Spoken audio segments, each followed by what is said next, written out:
Hello people of YouTube, it's your boy Skinny Penis, going deeper and deeper into the tier 10 ship pool in terms of covering what I haven't played yet, talked about yet. We're trying Hindenburg now.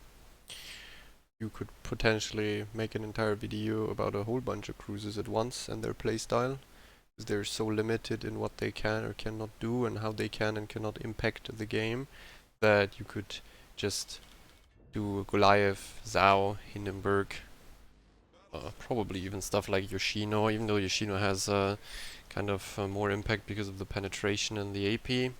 But like Venezia, stuff like that, you can definitely combine them into one kind of play style. There's not much difference. The only ships that are offering more, let's say, push-oriented gameplay and offer a bit of a different touch to permakiting with HE, or like I said, Yoshino and Henry, I'd say, because Henry has the reload booster and great AP, while also being faster. Yoshino has better AP and better HE penetration than most of the cruisers too. It also has more HP. Armor is essentially the same on all of these cruisers. You have 30 millimeters at best all around. Noses and asses are mostly what decides how aggressive you can actually be. Like having an icebreaker like on Ven and Hindenburg is helpful. Having 27mm at least limits the overmatch a bit on your dumbass, and apart from that, yeah, it's about DPM. It's about getting into a position where you can safely farm from kite forever without risking anything. Maybe offering your ship up a bit to mitigate incoming fire on enemies and also tank a wee bit and use your heals effectively from start to finish, kind of like that. Matchmaking wise, we have a carrier 1DD game, so it might end up being a super passive game, which is counterproductive in the sense that I'm running reload mod, but it helps us out a bit to get into a fast forward position, because in case the DD is at C, you can already see it, C cap, our DD spawned there too. C cap is being contested, so there's not going to be any destroyer early into A. The carrier is also currently not on our side. Can go a bit deeper, get a better angle to go into kite from, and then start most likely just perma-shitting HE. I'm actually trying to, because the Incomparable goes deep corner, the Seattle is for some reason running it into the cap. Thunder and Bismarck are here too, Smolensk goes middle. I'm going to go towards this rock here and then turn out, so I can get better angles towards GK, I guess, because he's going to push and probably turn out. Can't really, I mean, I could try to shoot him here and lob him a bit. Let's see if I'm even spotted. I'm not even spotted here. Wow. If I'm not spotted here, that means that the cruiser who spawned on this flank is most likely with the Schlieffen going into the corner, and my range isn't enough to be spotted where he's currently behind the rock. Would be my best guess. Hindenburg, different from the other HE spammers because it has higher penetration. Yeah, it's that like the D- behind the rock. Actually, I could load AP here and pop a spotter plane. Oh yeah, we should definitely do that one. Still not spotted, by the way. I think that's enough angle for me to citadel it. At least it's enough for me to penetrate. I'm risking citadels from the Schlieffen. The GK is behind a rock, so I can do this at least half decently. Yeah, we got one sit, we got penetrations. We're trying to get maybe some more on the turrets. I'm aiming below turrets because that's where I can citadel him in the likeliest of ways. Oh, he's going to die to my salvo here. Yep. Great. He overpeaked. We had the opportunity because I mean we're not running range mod, that's why we weren't spotted. Because the BBs are so passive here behind the rock, also in kite, and the GK dives island, we actually could help out there on the Des Moines, get like I think like 30k, 25, 30k. Now I could try to go into A, towards A, and kite out there again, or turn into kite there again. Maybe I even start pushing depending on how fast people drop HP here, but I'm also trying to get an angle on the booster at the same time. Unlikely though that I'm able to lob this island. HE preloaded because I don't have any sort of improved pen angle, so yeah, well, it's pointless for me. Actually, you guys are just burning out. No, wait, that's disgusting kill steal. Yoicks. Well, yeah, it's different because it has the penetration. It gets 50mm base pen and great reload. Decent fires per minute, obviously. The fire chance isn't that bad. So you are more effective against certain targets. We are talking exactly what's in front of us. GK and Hindenburg. You can GK and Schlieffen. You can penetrate these. Gotta be careful about the GK reversing into me. So if I start reversing now, I'm probably still fine. Giving flat broadside here, the only one who could shoot me is the lion. Very unlikely that he does a lot of damage, so we could just keep doing this. He also fucked off completely. Incomparable versus Schlieffen, they're kind of 1-for-1 gaming there. Both got torps out, both are going to kill each other. Heavy gameplay. And now we're going to keep pushing into their base. Both of their BBs are trying to run away. GK is going to die very fast. And then we can hopefully get into range of the lion.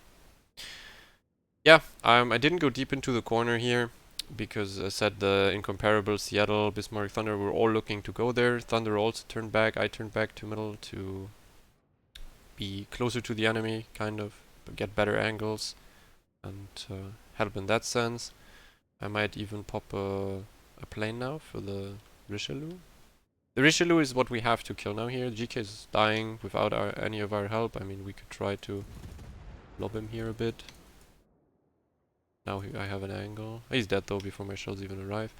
For me, it's important now to focus out the Richelieu. As you can see, he's the one who's kind of creating a crossfire. The lion I can angle towards. He's also HE spamming me only, but I have like 5 heals. I can pop a heal here. Not a big issue for me. And we're focusing out the Richelieu as fast as we humanly can to keep pushing into the line. It appears the Richelieu is like not really interested in us. He's ignoring us, so we can keep pushing already to not lose time on hunting them. Map turned completely upside down. Our C flank ran away. Thankfully, the Östergötland is more interested in hunting a carrier for no particular reason in base. Actually, he caught up to him. Don't know if he's going to be able to kill him. But he's not contesting B at all. Then again, we do have Baltimore radar theoretically on it, while the carrier could spot it. But yeah, that is most definitely a GG moments. We do be seeing push gameplay here for damage. It's not really about winning the game anymore. I could probably go AFK next to B and we would still win. Got the killer with the fire. It was 2 fires on him. I got the 50-50 chance that it's my tick that kills him. Pretty nice. And we're going to hunt the lion here with a super heal. Hopefully it doesn't play. I'm saying hopefully now a lot. I dropped the especially, now it's hopefully. Yeah, but you can just hope. There's no in-depth knowledge yet about his spec. But yeah, if he doesn't play fire prevention, we have a chance of killing him rather fast. The downside of Hindenburg with the penetration is that your or like the German cruisers in general, is that your HE alpha is super anemic. Obviously you're doing damage, you're also doing damage more consistently because you have the pen, but you're not going to get juicy 8-9k HE volleys like on other cruisers. That's just not a thing on the German ones. The German cruiser strength is, as I said, HE penetration and very hard hitting AP if people are completely broadside. You don't get improved pen angle, you also have very low pen kind of on the AP, so you need flat broadside. But if people go flat broadside or it's the correct ships, we're talking like Vermont here, flat side plating, Yamato flat side plating, Colombo, you can get heavy chunks, like you can 12-13k them even at range, and you have disgusting amounts of reload. When you play reload module and you have like top grade maybe even running at the same time, you get the Luchens proc here, maybe better reload time. It's only 8%, but it's super easy to proc with Hindenburg. You only need like 120 something hits or like around that area. So if you get to farm a battleship for 3-4 minutes, you're already procking it. Okay, we're hunting the lion here for free. There's no really any crossfire threat from the other side, but in case the game goes on for a bit longer, I'm at least trying to get into range of these people too, so I'm turning towards the right side, going towards the other side. Doesn't really matter which side my turrets are turned, so instead of going into the corner and keeping my guns that way down the line, I'm turning the other side. That's just optimizing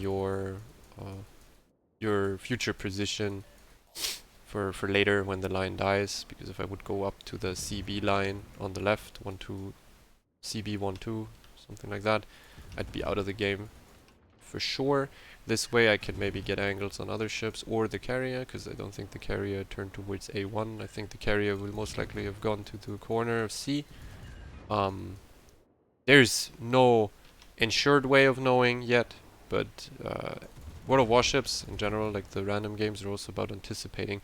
I mentioned it with like deducting or monitoring if a player is really, really bad in this game, or if a player is competent, just by like watching him, looking what they're about to do, what they're doing in general. So you have to take assumptions without information most of the time. Also, RPF is not going to greatly enhance your decision making without any information, like actual hard spotting. So you have to take assumptions. You also sometimes have to run risks or chance it on certain ideas of how you would play it as the enemy. Then again, if you kinda deducted already how the enemy player is going to most likely play, like super greedy, super aggressive, going to shoot now, so he shoots me back, hopefully. I'm full HP. This guy is like super healed again, so would be kinda cool if he opens up here. He gets a bit more damage, I get a bit more damage. But as it looks like the lion is a actual griefer. Like, I don't know what the fuck this is. I mean, he's aiming at me. Like, I don't know what he's planning on doing. Like, come on. Hiya! What a fucking guy. Yeah, coming back to what I said, you have to take assumptions. You have to take risky calls sometimes. Meaning, the better you get at that, at predicting what's going to happen, the better your results will be in randoms. You have multiple sources of I'm going to switch to AP here. You have multiple sources from which you can get like information before it's actually hardlight. Like you can press tab a lot. You can definitely look at the score, the tab key in the beginning of a match, and kind of think about what's in the game, what could be in the game, what are the divisions, where do the divisions most likely spawn, what kind of ships do I want to avoid, what kind of ships are the key, like the key ships that if they're spotted somewhere else I can suddenly play more aggressive and change my playstyle, stuff like that. What can I do if there's many DDs? What can I do when there's few DDs? What can I do when there or very bad destroyer players in my team that kind of die for free or leave the flank? What can I do then? Or is it likely that it happens? There's like multiple ways of taking decisions even before you know what's really going on. Sometimes you have to decide to play it safe. Sometimes you can just run it in super aggressive depending on the ship. Yeah, as I said, like we're running into the lion for free here. The guy already super healed at this close ranges with every single one of my shells penetrating and hitting. We're obviously doing also like 6k volleys, super easy, and yeah. A very, very favorable engagement with Hindenburg to play against tier 8 and 9 battleships, because they are most definitely not overmatching you ever. Like, most of these ships don't have the capability of overmatching you. The problem is when you play against tier 10 or super BBs that completely ignore your armor. You're super slow in the water. If you run reload mod, you can't be very far away from them. You're super slow and clumsy as a cruiser. You also have to angle up quite a lot to use all your guns, so you're an easy target for people to shoot at. We ended up with Witherer and Arsonist because we milked the line for forever. We got very lucky with the kills there. Not too much to be talked about here. Nothing really happened. Like, we definitely helped with the Des Moines. He may have gone dark and stay alive if I wouldn't have fucked with him. Then again, the Incomparable would have dealt with that. Sadly, we couldn't farm the GK, but you can see here 145k out of the Lion. Yeah, let's go into the spec. Funnily enough, at this point we can pretty much speed up the spec process. It's basic cruiser, nothing again to be spec'd here. Hindenburger is a cruiser where you could potentially go lighthouse, and it could make it work. Hindenburg is one of these cruisers who's essentially like living off kiting and dealing damage as its source of having game impact. Most of the times you're just gonna have game impact through farming damage. AA specs are completely dogshit on Hindenburg because your AA range is super limited. IFHE you could pick if you for some reason really hate Kreml. I guess you could fuck Kremls with that. Uh, Other than that, again, like IFHE is a completely dogshit skill. Don't really take it on any ship anymore. In randoms, not at all. The rest is garbage. So yeah, you could go Lighthouse. Otherwise, GG's. It's the same cruiser spec as always. It's the most optimal build.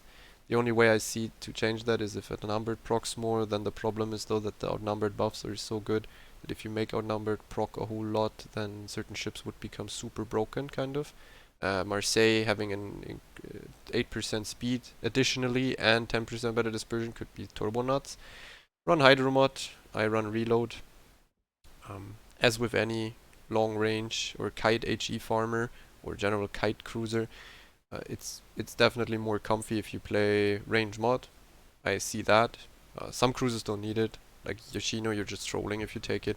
But on Hindenburg, Venezia or Goliath, range mod is definitely an option if you just want to perma AFK.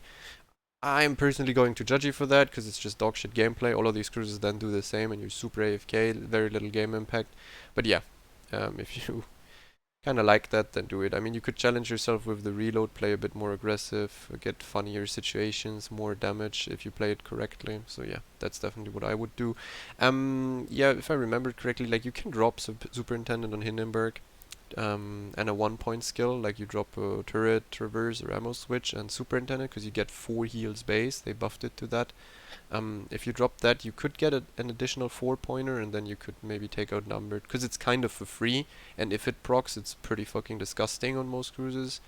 Hindenburg not so much, but still, I mean, you get more speed on a slow cruiser, and the dispersion makes your shells super pinpoint. Yeah, but it's just a small gimmick of Hindenburg, or something like Yoshino too, because they get 4 heals base, so you don't really need the 5th. Yoshino, you could even slot Yamamoto for free, given that it's a premium ship, premium cruiser. So if you get first blood in a Yoshino, you get 6 heals with Superintendent, which is then complete overkill, and you get 5 without Superintendent anyways. So yeah, on these cruises you could go for outnumbered and top grade, and if you have super collapsible flanks or you spawn completely alone on a side, which happens from time to time, those are the games where outnumbered could have great impact. Then again, there are other cruisers, or there are better cruisers for it.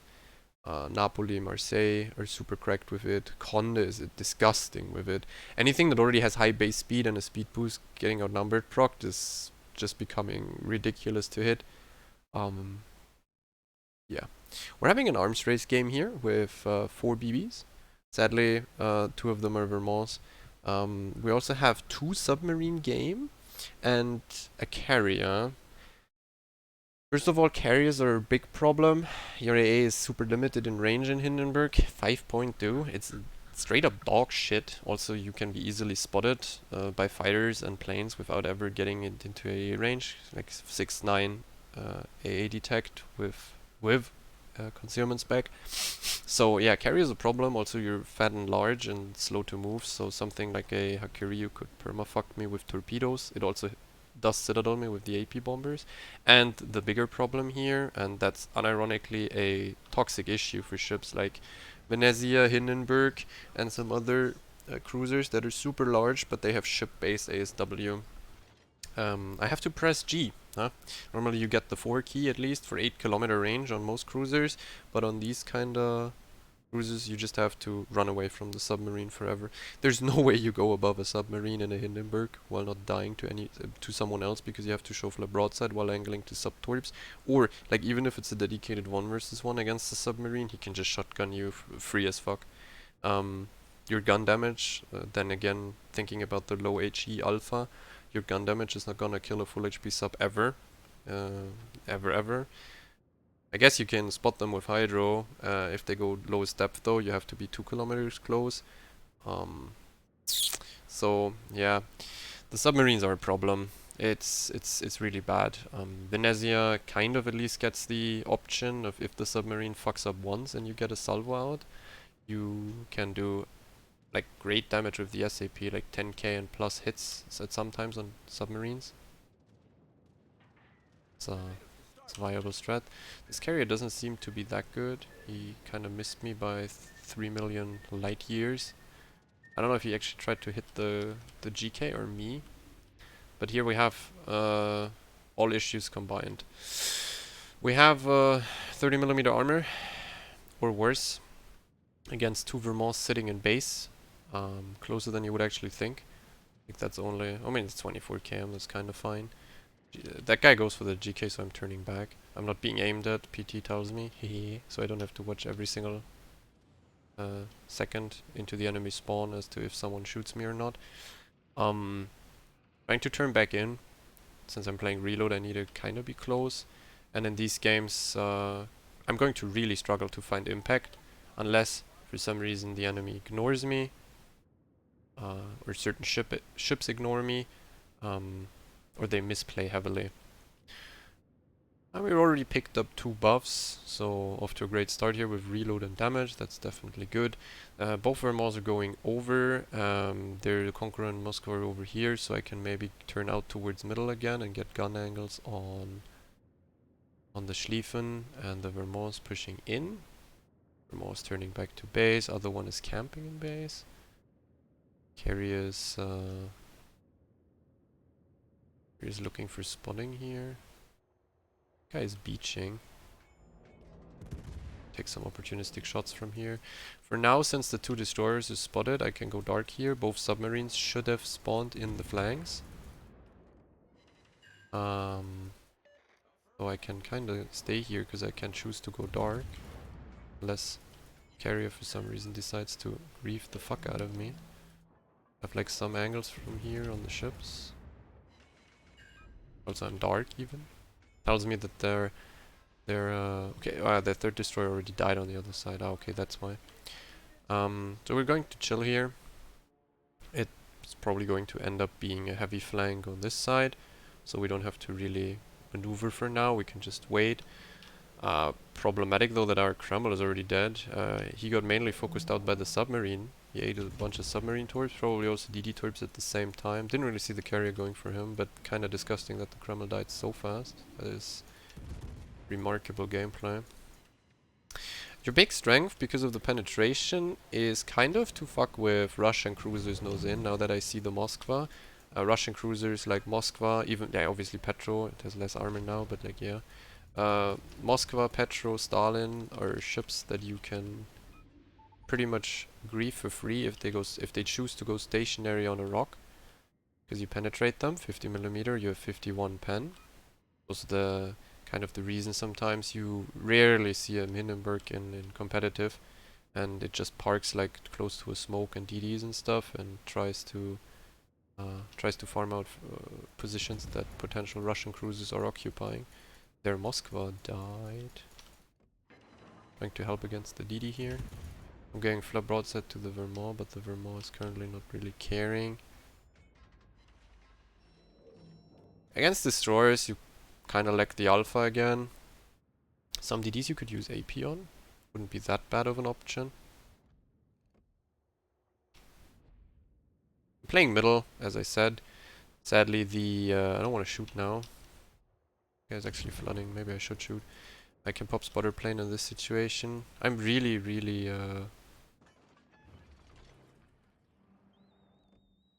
what is it called? I don't really like to use my spotter plane randomly if I'm not 100% sure it's worth it, because the reload is so long, I'm not spec'd for it. But in this kind of situation, I just want to reverse deeper into the map and maybe get some shots here and there. So why not pop it? Their submarine is torping towards middle from there. So he actually went from the flank into the middle. Gotta really care now that he's not somewhat randomly hopping onto my dick, pinging me. But he's going for the submarine in our team, I believe, at the moment. My team is dying rapidly. Then again, we lost 2 battleships and still 2 Vermonts, so gotta be a bit cautious here. Maybe there's a comeback angle for them if my team decides to run it turbo. The only thing we have 100% going for us is that half of the map is now emptied of enemies, so they can't collect buffs there anymore. Everything that spawns there is either not being collected at all or by us. So these arms race games like this is becoming super snowbally because of that. Because you have to play essentially the entire map. Otherwise you're risking it on the fact that there's no buffs spawning here, but here. Sometimes you have uneven games in arms race where most of the buffs spawn on one flank only. This submarine is torping our sub, but I'm also kind of line of sight, so... Yeah, our Kleber is going to kill him though. Nice. Very nice. We're playing with our throttle, going backwards and forwards, trying to throw off the aim of the Vermont. He only gets a chance to shoot me every 40 seconds. Double reload. Sadly we didn't collect the triple reload, that could have been... Oh, my spotter plane is out. Going to turn the turrets towards the people pushing from 1-2.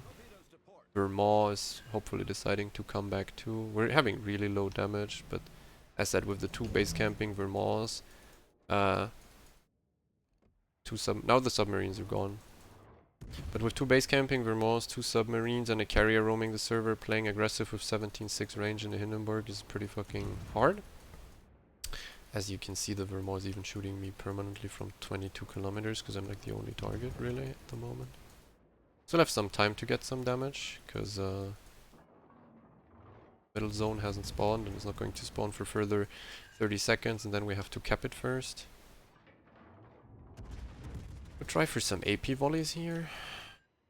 Also with a bit of damage increase could hurt pretty hard. Going to out DPM there Hindenburg greatly if he tries to pick a fight here.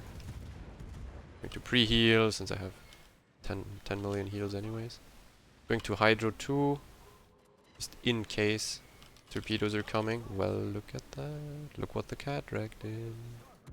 Hopefully my ship accelerates fast enough that I can dodge these. 20 km shimmers.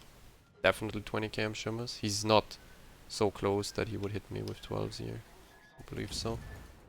Yep, we accelerated out. Hydro popped at the correct time. Carrier's going for me though.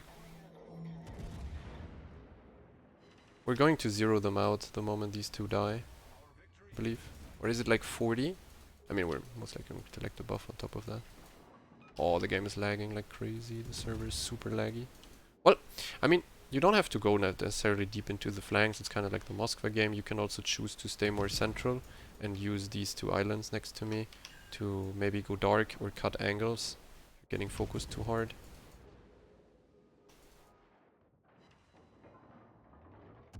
Also, since arms race on Warrior's Path is very mid-centered, game's over. Having a middle-ish position kind of allows you to do more mid-late game if it comes to it, which it didn't. So here you go. It's essentially AFK stuff. I couldn't help my destroyers or submarines or whatever the fuck with radars. I couldn't help my carrier, my teammates with AA. I couldn't drop the submarines even, like I couldn't help against them at all unless they choose to get hit by me. Yeah, it's just gameplay based on the fact that you have DPM and penetration and fast reload and that you do damage. So what you should do is try to get into a position where you can stay and have targets consistently in your range that are spotted. Both of that needs to happen, in your range and spotted, and then you just try to pump out as much damage as possible in this ship. Most likely I'm not going to do the other kite cruisers like Zao or Goliath because it doesn't change a lot. Maybe Henry because it has a reload booster and it's faster. But yeah, we can quickly just look at the armor. 30, 30, 27. So you do have a bit more armor than stuff like Wooster. 25, 27 more on the ship. Like you can bounce a lot of battleships 30 on the side and stuff. But then again, you can also bounce a whole lot of... You can't bounce a whole lot of BBs either. Like there's a vast amount on tier 10 now, and the super ships completely overmatch you. So something like a Patri or Satsuma is super hard to play into, especially if you're not running range mod. The only tip I could give for Hindenburg, if you're full HP and you're rushing around corners, or if you have a very, very close engagement and you're like decently healthed, like half HP or more, and it's something like a Stalingrad or a battleship, specifically high pen battleships like Slava, Kreml, Yamato, Repub, What you should do below 5 km, for example, is go complete flat broadside. Don't show belly, like don't turn into them so you show belly, but you go flat broadside and the shells just overpan on your ship. At best they pan, but they won't citadel you. So in these kind of scenarios you can cheese it. Hindenburg armor is kind of as weird as Smolensk in that sense. So that's just the only tip I have. If you're really, really close, instead of trying to angle and make their overmatch AP shells on battleship fuse, you should go flat broadside. So yeah, that's it for Hindenburg, and see you in the next video.